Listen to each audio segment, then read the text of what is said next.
Hey y'all, welcome back to my channel. Today we are going to do something real simple. Oven baked chicken wings.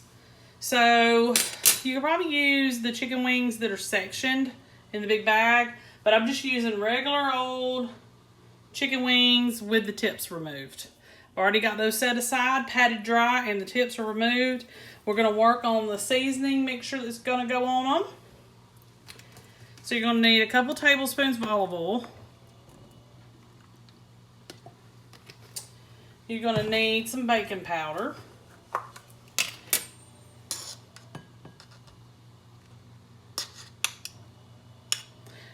Didn't prepare well, did I? I figured I could do it with a fork, but alright. Some garlic powder.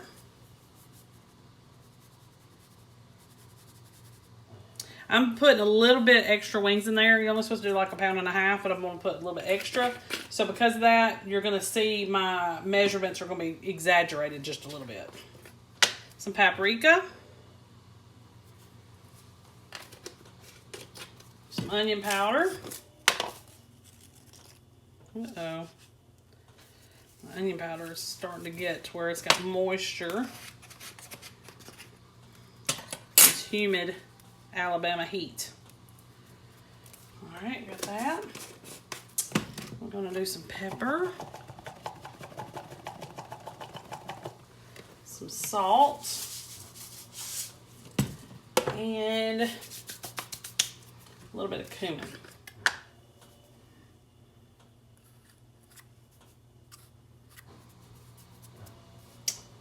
Okay. Stir all this up. Put me a little bit more olive oil in there.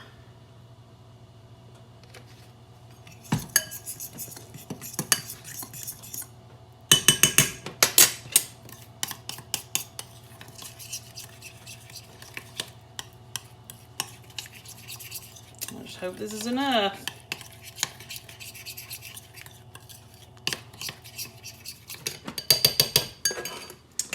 All right. Here are my wings. Tips removed and patted dry. I'm going to just drizzle this over just a little bit. And I'm going to get my big old spoon here and kind of just stir it up. Flip these over.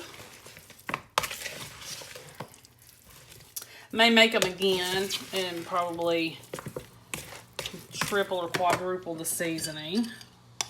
But we're going to go with this for now.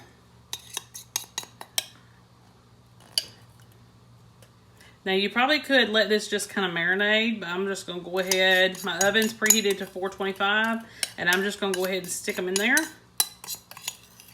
And we're just going to, it's not really a hot wing. It's more of just a spicy wing. But you could definitely make them hot if you wanted to. Could probably put some kind of chili powder in there with it. Some chipotle chili powder would probably be good if you could find it. Any kind of dry rub, and you can mix that with your oil, and then that way it kind of go further. All right, let me go get my baking chicken. I'll be right back. Okay, so the recipe says to use parchment, but don't have any parchment. So I'm going to do some foil and hope for the best. And then I'm going to go ahead and take these out and put them on here. They all coated pretty well, I would say. I'm going to have to squeeze them together to get room on this baking sheet because I want to put them all on this one. You know, wings are my favorite, but they're just expensive. And don't know why, because they're just wings, but they are considered white meat, I believe, and that may be why.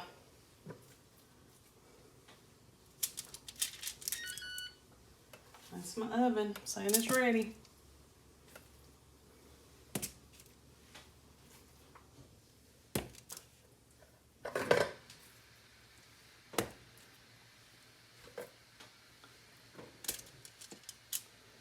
All right. Let's see. I'm gonna get my hands washed off. So you're going to cook this for 425, and you're going to bake them for 20 minutes, flip them, and bake for another 20. And then if you need to bake them again, you're going to flip them again. You know, bake them longer. You'll have to flip them again for another 15. So 20 minutes, flip, 20 minutes, take them out, or flip, and then another 15 minutes. I'll see you back here when they're done. Okay, y'all, so this is the finished product. They did perfect. Just make sure that you flip them over halfway through. That way they get cooked evenly. But they did great. They look spicy, but they're not. And you can use those sectioned wings. The boards and flats, I think they're called. But I just used regular chicken wings. Hey y'all, welcome back to my channel. Today we are going to make a really quick, easy dinner, and I'm just going to show you the idea. That way you can possibly use it. We went and got some of these from Walmart, and they're basically chicken fried steak. And so I decided to make some chicken fried steak sandwiches and serve it with a side of my pasta salad that I always make during all of our barbecues, grill outs, you know, whatever. You're just going to cook it in the oven or air fryer. These are raw, so you're gonna have to make sure they're good and cooked. And I'm just gonna serve it on a hamburger bun with lettuce, tomato, and then whatever kind, if they wanna put anything on it like mayo or anything. It does come with gravy packets, but we're not gonna use those. But yeah, it's a real quick, easy dinner. 30 minutes in the oven, that way they can cook all the way through, and then you can pair it with just anything, and it's a quick, easy dinner for one of those weeknights when you've got school the next day and you just really don't have time to do or cook anything else. So it's just a really great supper idea, and also you can make extra and pack it for lunch the next day. Okay, make sure you like and subscribe. I'll see you next time.